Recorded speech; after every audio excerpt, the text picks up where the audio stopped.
આપ સર્વોને હેતપૂર્વક જય શ્રી સ્વામિનારાયણ।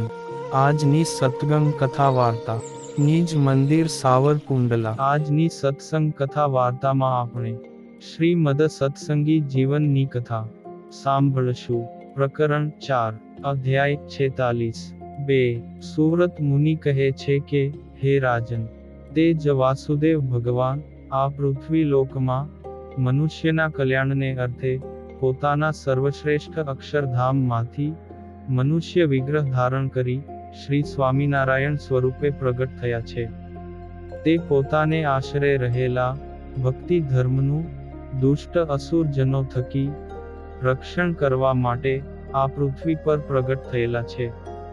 તે સ્વામિનારાયણ ભગવાનની દયાનો કોઈ પાર નથી, અને તેની દયાનું વર્ણન કરવા માટે કોણ સમર્થ થાય। આવા દયાળુ એ ભગવાન વૈરભાવથી પોતાનું ચિંતવન કરતા, સુરા અને માંસનું ભક્ષણ કરતા આતતાયી અસુરોને પણ કરુણા કરીને પોતાના ધામમાં તેડી જાય છે। ને ગુણગ્રાહી એવા તે શ્રી સ્વામિનારાયણ ભગવાન આવી રીતે વૈરભાવે પણ પોતાનું સ્મરણ કરતા દ્વેષી જનોના અવગુણને પોતે ગણતા નથી।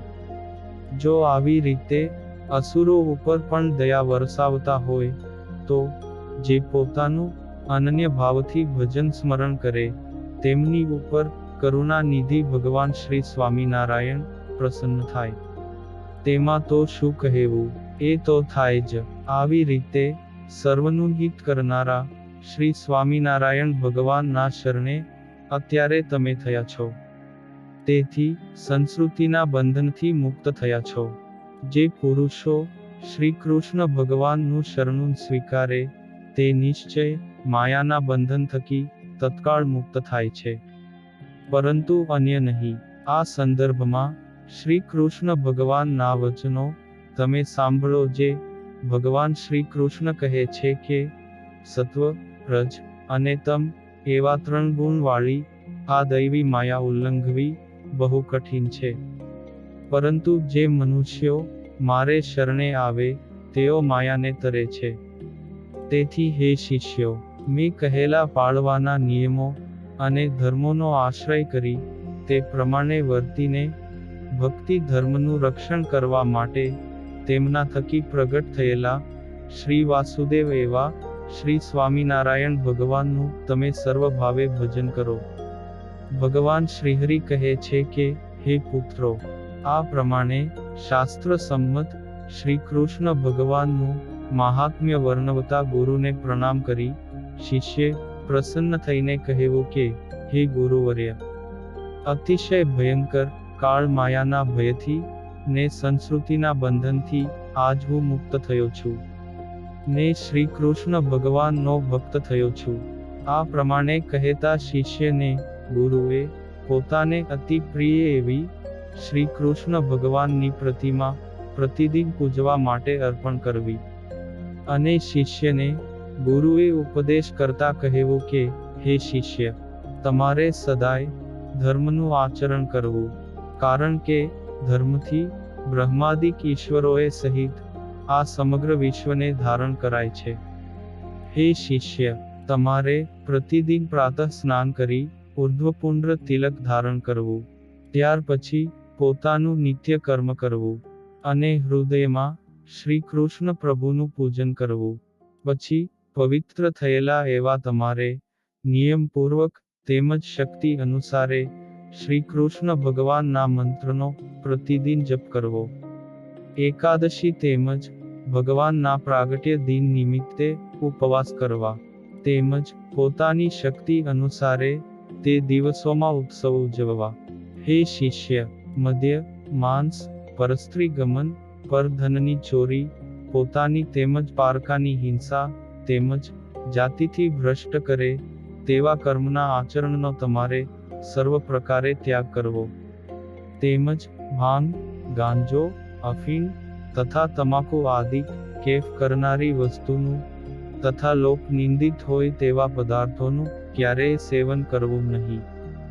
ગાળ્યા વિનાનું જળ કે દૂધ ક્યારેય પણ પીવું નહીં। અપશબ્દો ક્યારેય ન બોલવા।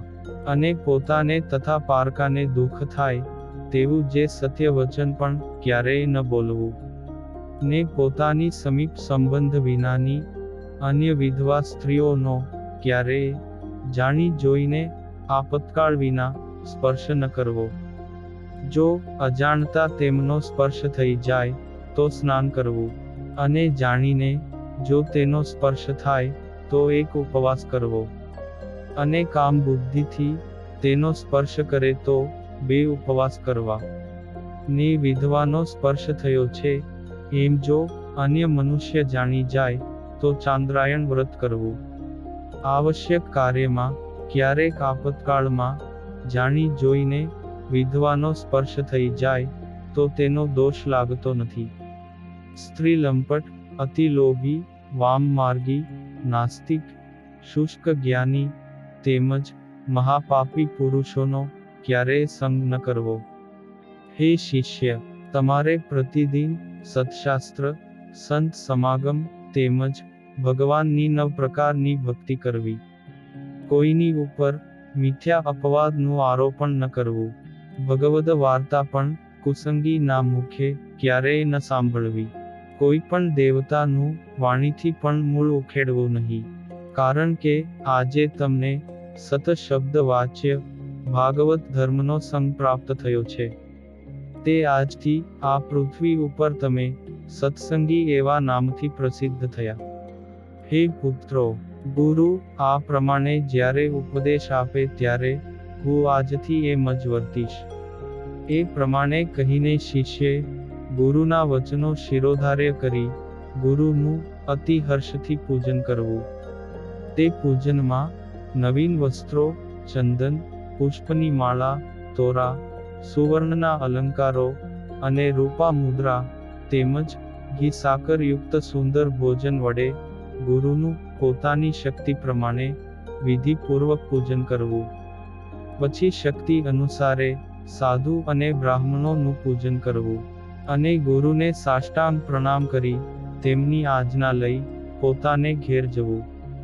આમ દીક્ષા ગ્રહણ કરેલા પુરુષે ગુરુએ કહેલા વર્ણાશ્રમને ઉચિત ધર્મનું નિરંતર પાલન કરવું, અને ઉત્સાહપૂર્વક પરમાત્માનું ભજન કરવું.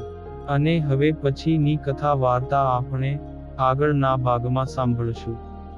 અત્યારે આપ સર્વોને ભાવથી જય શ્રી સ્વામિનારાયણ.